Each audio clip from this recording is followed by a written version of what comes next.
안녕하세요. 기획자의 앞담화의 마녀차장입니다. 이번 시간에는 분석에 대한 부분을 좀 짚어보려고 해요. 분석을 간단하게 말씀을 드리면 기획의 방향을 잡아주는 과정이라고 말씀을 드릴 수 있는데요. 이렇게 분석이 중요한 이유는 분석 과정을 거쳐야만 서비스의 당위성을 찾고 내가 하는 기획의 방향성을 수립을 할 수 있습니다. 그래서 저는 이 분석이라고 하는 과정을 프로젝트의 조타수 역할을 하는 과정이라고 생각을 해요. 분석을 거쳐야지만 내가 이 서비스를 어떻게 개선해 나가고 어떤 방향으로 기획을 할 것인지에 대한 개념을 잡을 수 있는 거기 때문에 이 분석이 굉장히 중요해요. 근데 분석이라고 하면 좀 막연하게 생각하시는 분들도 많고, 혹은 이게 꼭 필요한가? 그러면서 귀찮아하는 부분들도 계시는데, 프로젝트의 가장 기초가 되는 부분이라서 이 분석 단계에서 방향을 잘못 설정하거나 잘못된 포인트를 보게 되면 산으로 가는 기획이 될 수도 있기 때문에 저는 이 분석의 과정이 굉장히 중요하다고 생각을 합니다. 분석이라고 하는 게 범위가 굉장히 넓어요. 그래서 프로젝트마다 혹은 서비스의 성격에 따라서 그때그때 이번에는 어떤 분석을 해야 되겠다라고 하는 것들을 정의를 먼저 해야 되는데, 그 분석의 방법들을 저는 크게 세 꼭지로 좀 정리를 해봤었어요. 그러니까 비즈니스 요구사항이라고 하는 사업의 역할로서 필요한 요구사항이 어떤 것들이 있는지를 보는 것. 그래서 이때에 수행되는 업무는 요구사항 정의가 되겠죠. 그리고 사용자 요구사항. 그래서 이 서비스를 실제로 사용하게 되는 사람들이 우리 서비스에 요구하는 것들이 어떤 건지를 분석하는 거고요. 그 단계는 이제 사용자 리서치라고 하는 과정을 거쳐서 사용자의 요구사항을 파악하게 됩니다. 그리고 이 환경 분석이라고 하는 것들이 사실 굉장히 범위가 넓어질 수 있는데, 뭐 대략적으로 예를 들어서 말씀드리면 현재 사이트에 대한 분석, 그리고 타사, 경쟁사나 유사 서비스를 보는 벤치마킹, 전반적인 업계의 트렌드가 어떤지를 보는 트렌드 분석으로 나뉘어서 비즈니스 요구사항, 사용자 요구사항, 그리고 환경 분석을 세 꼭지로 놓고 분석 활동을 하게 됩니다. 그렇다고 하면 분석이라는 걸 할 때 어떻게 해야 되는가라는 게 좀 막연하실 수 있어요. 분석이라고 하는 건 현재 우리의 문제점이 무엇인지, 개선 방향을 어떻게 찾아갈지에 대한 것들을 파악하는 거기 때문에 무엇을 분석할 거고, 그리고 어떻게 분석할 것인지를 먼저 정하는 거예요. 그래서 앞에 말씀드렸던 비즈니스 요구사항이나 사용자 리서치, 그리고 환경 분석이라고 하는 거에서 앞서 말씀드린 요구사항 정의는 이 서비스 전체에 연관되어 있는 부서들이 우리는 이 서비스에 이런 기능이 필요해요. 이런 것들을 통해서 이런 사업을 할 거예요. 라고 하는 것들을 요구사항 정의를 하게 되는 거고요. 그리고 두 번째가 사용자 리서치, 사용자의 요구사항을 파악하는 사용자 분석이 되는데, 실제 사용자를 대상으로 하는 사용자 조사예요. 그리고 사용자 조사라고 하는 방법론 자체도 굉장히 여러 가지고, 이 사용자 분석의 과정 자체가 굉장히 많기 때문에 이건 제가 따로 동영상을 한번 준비를 해서 사용자 리서치에 대한 걸 설명을 드리려고 해요. 뭐 CS팀이나 고객센터 팀에서 의견을 수렴한 사용자의 VOC들을 토대로 우리 서비스를 사용하는 사용자들은 이런 의견들이 있구나라는 것들을 데이터를 통해서 파악할 수도 있고, 그리고 환경 분석이라고 하는 것 부분은 그 안에서도 제가 네 가지로 나눠 봤는데, 먼저 데이터 분석은 요즘 이런 데이터 분석 툴이 되게 많아요. 뭐 구글 애널리틱스가 제일 대표적으로 많이들 이용하시는데, 이런 걸 통해서 사이트의 사용자들이 어떻게 이용을 하는지 그 이용 행태를 데이터로 파악을 할 수 있어요. 뭐 키워드 검색을 통한 로우 데이터를 분석을 할 수도 있고요. 그래서 이렇게 데이터, 수치화된 자료를 통해서 현재 우리 사이트 마케트가 어떻게 되는지, 우리 분야에 대해서 사람들이 어떻게 생각하는지를 파악할 수 있고요. 그리고 현재 사이트 분석은 말 그대로 현재 사이트를 꼼꼼히 둘러보면서 어떤 부분에 문제점이 있는지 등을 파악을 하는 거예요. 그리고 여러분들이 가장 많이 들어보셨을 부분이 이제 벤치마킹이라고 하는 건데, 경쟁사나 혹은 좀 더 범위를 넓혀서 이제 유사 서비스에 대해서 분석을 하는 거예요. 그래서 다른 서비스들은 어떻게 구현을 했는지를 보는 게 벤치마킹이고요. 이제 트렌드 분석은 조금 더 범위를 넓혀서 이제 업계 전반의 뭐 디자인 트렌드라든지 아니면 사용성 측면에서 어떤 플로우를 제공을 하는지 이런 트렌드를 분석을 할 수 있고요. 이 트렌드 분석의 경우는 사실 구글링만 해도 뭐 구글에서도 매년 그 뭐 UX 트렌드에 대한 리포트나 이런 것들을 발표를 하기 때문에 그런 자료들을 이제 수시로 본인이 찾아보면서 업계 전반의 트렌드가 이렇게 바뀌고 있구나 파악할 수도 있고요.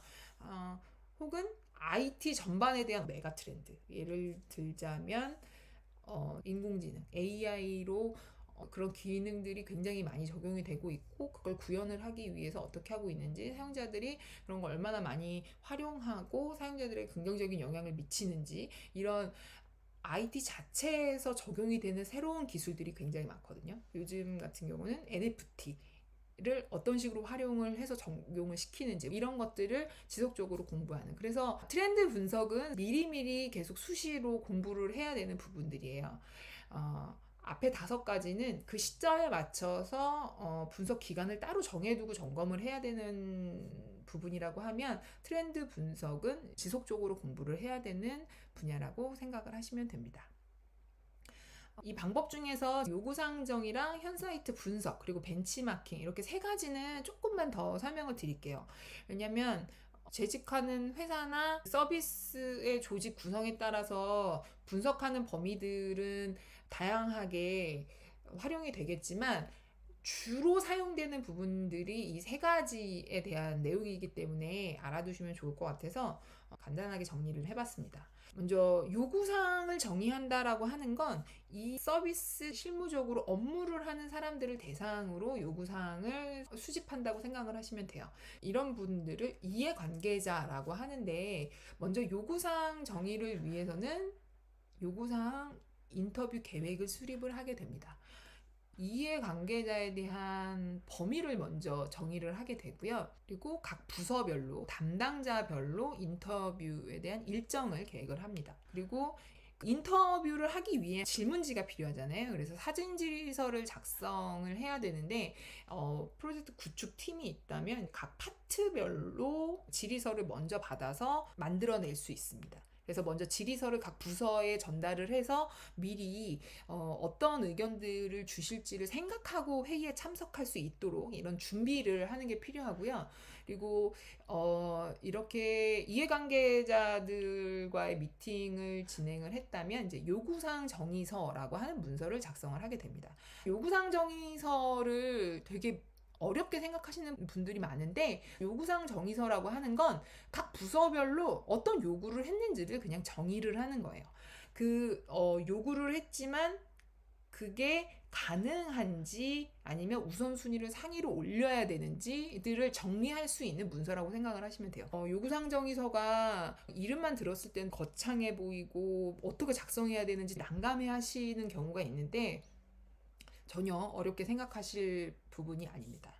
그리고 이 RFP라고 하는 것들이 있어요. 에이전시에서 프로젝트를 수행할 때는 고객사에서 제안 요청서라고 하는 문서를 처음에 제시를 하게 되고, 제안 요청서라고 하는 내용에 그 요구사항이 어느 정도 있어요. 그래서 그 내용들을 보고 우리가 이 프로젝트를 해야겠다라고 해서 제안을 하는 구조로 가는데, 그 RFP라고 하는 것들이 요구사항의 가장 토대가 되고 초기 버전이라고 생각을 하시면 됩니다. 거기서 더 가지를 치고 구체화시키는 게 요구사항 정의가 되는데, 거기에서 벗어나는 혹은 추가되는 요건들이 있을 때 그걸 이번 프로젝트 과업 내에 수행을 해도 되는지 안 되는지에 대한 검토를 하는 것들, 이런 과정들이 프로젝트 내에서 논의되어야 되는 부분이고요. 그래서 이렇게 요구사항 정의를 끝냈다, 인터뷰를 마쳤고 내부적으로 이 요구사항 목록들을 추려서 이걸 할 수 있다 없다라는 것들이 판단이 되면 요구사항 정의를 이것으로 끝낸다라고 선언을 하고 각 유관부서에 요구사항 정의서를 공유를 하게 됩니다.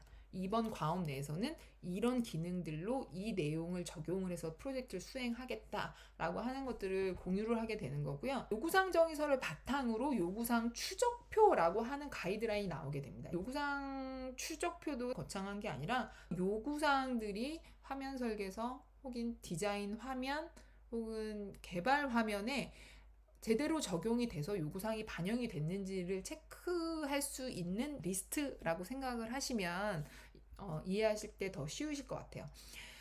사실 요구사항 정의서라고 하는 건 애자일 프로젝트 방법론에서도 중요한 게 이게 가장 토대가 되기 때문인데요.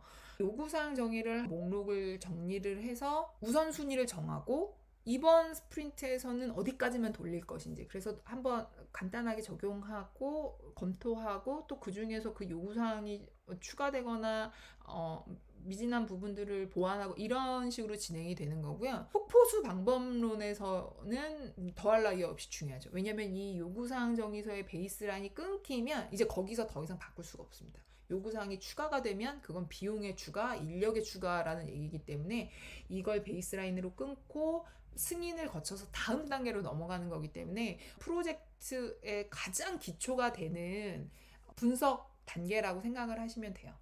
이것들이 추려져야 우리 프로젝트는 뭘 하는구나 라고 하는 것들이 정의가 되는 거기 때문에 요구사항 정의서는 그래서 필요한 거고요.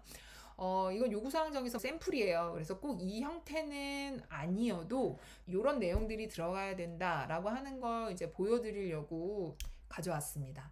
먼저 요구사항 아이디를 내부적인 코드를 만들어서 작성을 하게 되고요. 각 분류를 적고 요구사항명, 그리고 이게 기능이다 비기능이다 그런 것들을 정의를 하게 되고 요구사항에 대해서 구체적으로 어떤 것들을 요구하는지 기능을 적게 됩니다. 여기서는 제가 샘플이라서 굉장히 간단하게 이런 기능들이 필요하다라는 정도로 했는데 UI적인 부분도 여러 의견들이 있잖아요. 된다 안 된다라는 판단할 수 없는 요소를 제외하고는 대부분 명확하게 딱 떨어질 수 있는 이제 서술형으로 작성을 하셔도 상관없습니다.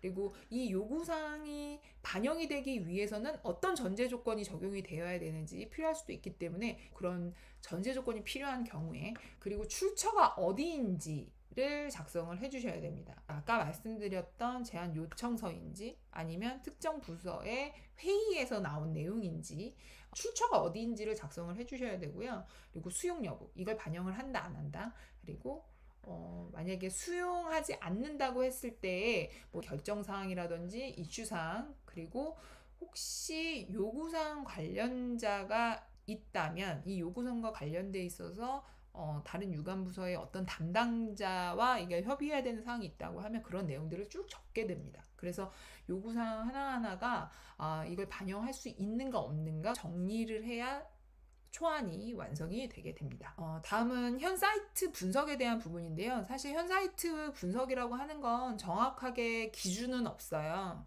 뭐 기준이나 양식 이런 건 아니고 현재 우리 자사의 사이트를 분석을 할 때 어떤 것들을 볼 것인가 라고 하는, 그래서 자사 분석에 대한 요소를 뭘 볼 것인가를 선정하게 되고요.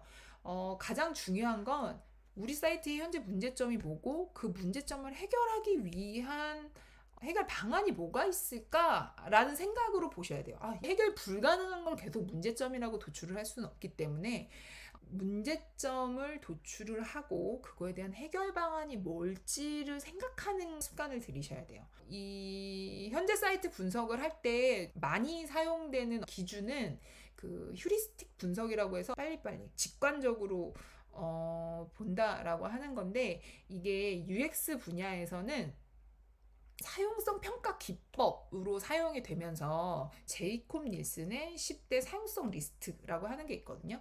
그래서 여러분들 검색해 보시면 더 자세히 내용이 나올 텐데 10가지에 대한 내용을 제가 간략하게 설명을 해놨어요.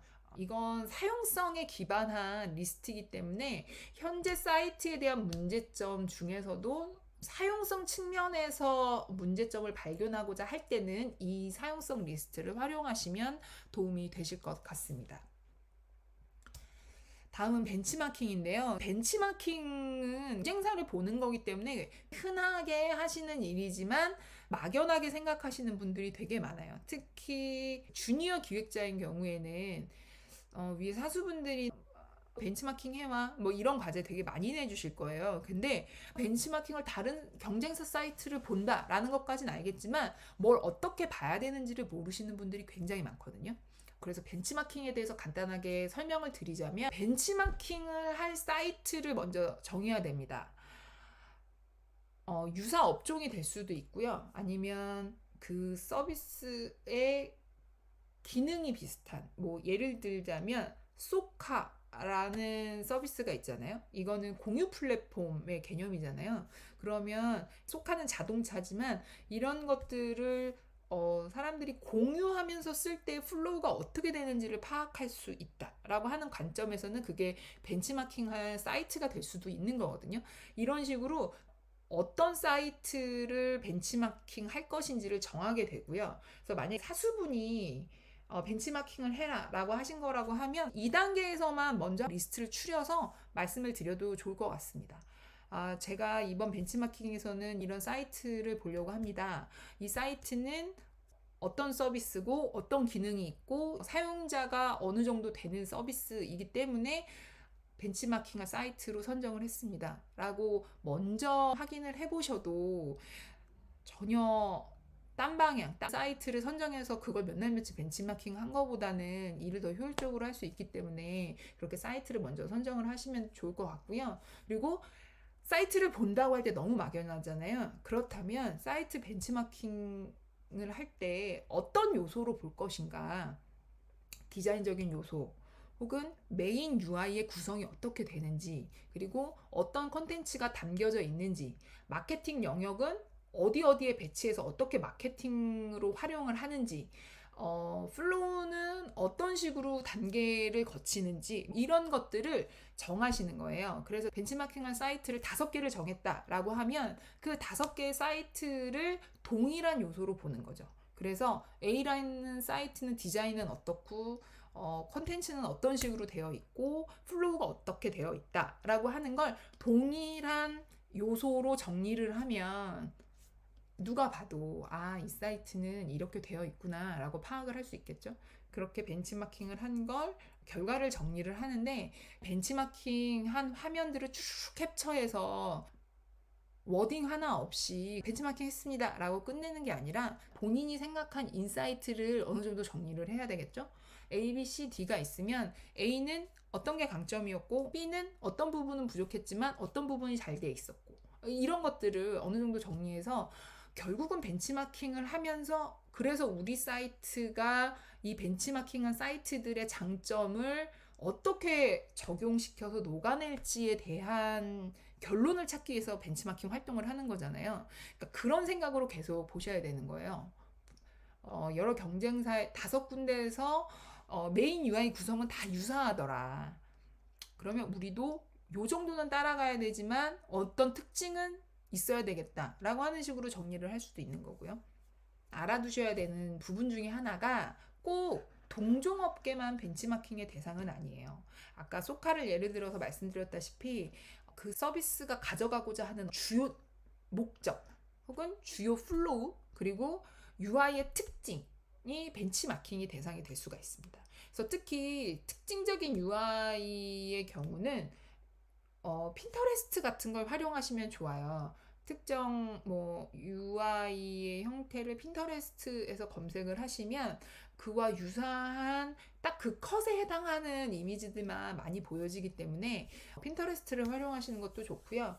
제가 여기 벤치마킹 참고 사이트라고 올려놨는데, 이 사이트는 우리나라의 여러 에이전시에서 개발을 완료한 사이트들을 모아놨습니다.